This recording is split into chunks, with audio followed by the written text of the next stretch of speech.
السلام علیکم ویورز، میں ہوں ارتقا اور میں حاضر ہوں ایک نئے تاریخی واقعہ کے ساتھ۔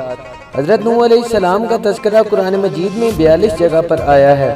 حضرت آدم علیہ السلام کی اولاد دنیا میں خوب بڑھی، آہستہ آہستہ یہ خدا کو بھولتے گئے جس نے اسے پیدا کیا تھا، جو ان کا پالنے والا تھا، اور شیطان کے بہکاوے میں آنے لگے جس نے حضرت آدم علیہ السلام کو جنت سے نکلوا دیا تھا۔ شیطان کے بہکاوے میں آ کر یہ لوگ بتوں، آگ اور سورج وغیرہ کی پوجا کرنے لگے اور ایک خدا کی بجائے مٹی اور پتھر کے بت بنا لیے، ان کو خدا ماننے لگے۔ اپنے ہاتھ سے اپنے خدا بناتے اور پھر ان سے مانگتے، حالانکہ یہ مٹی اور پتھر کے خدا اپنے لیے کچھ نہ کر سکتے تھے، ان کے لیے کیا کرتے۔ اللہ جو اپنے بندوں سے بڑی محبت رکھتا ہے، اس کو یہ کبھی گوارا نہیں کہ اس کے بندے شیطان کے بہکاوے میں آ کر اللہ کے علاوہ کسی اور کی عبادت کرنے لگے اور اس کی سزا میں مرنے کے بعد دوزخ میں جلیں۔ اللہ پاک نے حضرت نوح علیہ السلام کو اپنا نبی بنا کر بھیجا۔ اس زمانے میں لوگوں کی عمریں بہت بڑی بڑی ہوا کرتی تھی۔ حضرت نوح علیہ السلام 950 سال تک اپنی قوم میں واعظ و نصیحت کرتے رہے کہ اے لوگوں، صرف اللہ کی عبادت کرو اور میرا کہا مانو، وہ تمہارے گناہ بخش دے گا۔ لیکن لوگوں نے حضرت نوح علیہ السلام کی باتوں کو نہ مانا اور اپنے کانوں میں انگلیاں دے لیتے اور اپنے سر پر کپڑے لپیٹ لیتے تاکہ حضرت نوح علیہ السلام کی آواز ان کے کانوں تک نہ پہنچے۔ حضرت نوح علیہ السلام ہمت نہ ہارے اور وہ برابر سمجھاتے رہے اور کہتے رہے، اے لوگوں، اللہ سے معافی مانگو، وہ بڑا معاف کرنے والا ہے، وہ تم پر آسمان سے بارش برسائے گا تاکہ تم خوب اناج پیدا کر سکو اور اس کے ذریعے سے بہت بڑے بڑے باغ پیدا کر دے گا، ان میں نہریں پیدا کر دے گا، تمہیں مال و دولت دے گا اور بیٹے دے گا۔ تمہیں کیا ہو گیا ہے کہ تم خدا کو نہیں مانتے؟ حالانکہ اس نے آسمان بنائے، چاند سورج بنائے، زمین بنائی، اس نے تم کو مٹی سے پیدا کیا اور پھر اسی مٹی میں تم ایک دن مل جاؤ گے اور پھر قیامت کے دن اسی مٹی سے تم کو دوبارہ زندہ کر دے گا۔ لیکن لوگوں نے اپنے بتوں کو نہیں چھوڑا اور حضرت نوح علیہ السلام سے کہنے لگے کہ ہم اپنے بتوں کو ہرگز نہ چھوڑیں گے اور ہم تو تم کو اپنے جیسا آدمی ہی دیکھتے ہیں، تمہارا کہنا بھی صرف چند غریب لوگوں نے مانا اور ہم تم کو جھوٹا سمجھتے ہیں۔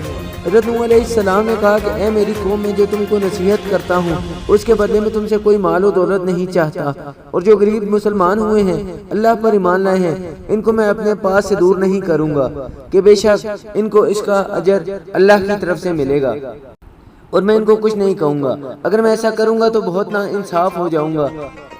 ان کی قوم کے لوگوں نے کہا، اے نوح علیہ السلام، تم سے ہم نے جھگڑا تو بہت کر لیا، اگر تم سچے ہو تو جس عذاب سے تم ہم کو ڈراتے ہو وہ لے آؤ۔ حضرت نوح علیہ السلام نے کہا کہ جب اللہ پاک چاہیں گے عذاب لے آئیں گے۔ اللہ نے حضرت نوح علیہ السلام کو وحی کے ذریعے سے حکم بھیجا کہ تمہاری قوم میں جو لوگ ایمان لا چکے ہیں ان کے علاوہ اور کوئی ایمان نہیں لائے گا، تم غم نہ کرو، ایک کشتی بناؤ۔ حضرت نوح علیہ السلام نے خدا کے حکم کے مطابق کشتی بنانی شروع کر دی، تو جب ان کی قوم کے سردار ان کے پاس سے گزرتے تو ان کو کشتی بناتے ہوئے دیکھتے تو ان کا مذاق اڑاتے۔ حضرت نوح علیہ السلام ان کے مذاق کے جواب میں کہتے کہ آج مذاق کر لو، کل جب تمہارے اوپر عذاب آئے گا تو اس وقت ہم تمہارا مذاق اڑائیں گے۔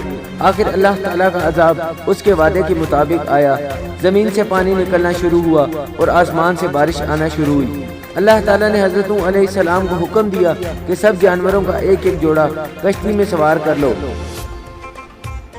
اور جو لوگ تمہارے اوپر ایمان لائے ہیں یعنی مسلمان ہو چکے ہیں ان کو بھی سوار کر لو۔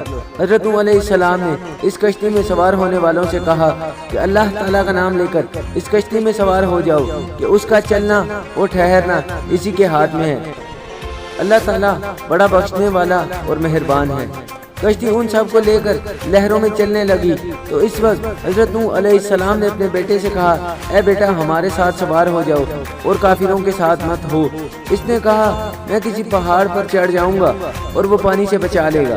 حضرت نوح علیہ السلام نے کہا، آج خدا کے عذاب سے سوائے خدا کے کوئی بچانے والا نہیں۔ اتنے میں دونوں کے درمیان ایک پانی کی لہر اٹھی اور وہ ڈوب گیا۔ پھر خدا تعالیٰ نے زمین کو حکم دیا کہ اپنا پانی نکل جا اور آسمان کو بھی حکم دیا کہ پانی برسانا بند کر دے، یہاں تک کہ پانی خشک ہو گیا۔ تمام کافر دنیا میں ختم کر دیے گئے۔ حضرت نوح علیہ السلام کی کشتی کوہ جودہ پر ٹھہری۔ حضرت نوح علیہ السلام نے اپنے پروردگار سے عرض کیا، اے میرے رب، میرا بیٹا تو میرے گھر والوں میں سے تھا، آپ کا وعدہ سچا ہے۔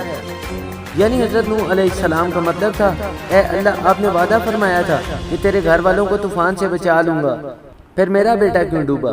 تو خداوند تعالیٰ نے فرمایا اے نوح تیرا بیٹا تیرے گھر والوں میں سے نہیں تھا کیونکہ اس کے عمل اچھے نہیں تھے۔ میں تجھ کو نصیحت کرتا ہوں کہ ایسی بات نہ کر جو تیرے علم میں نہیں۔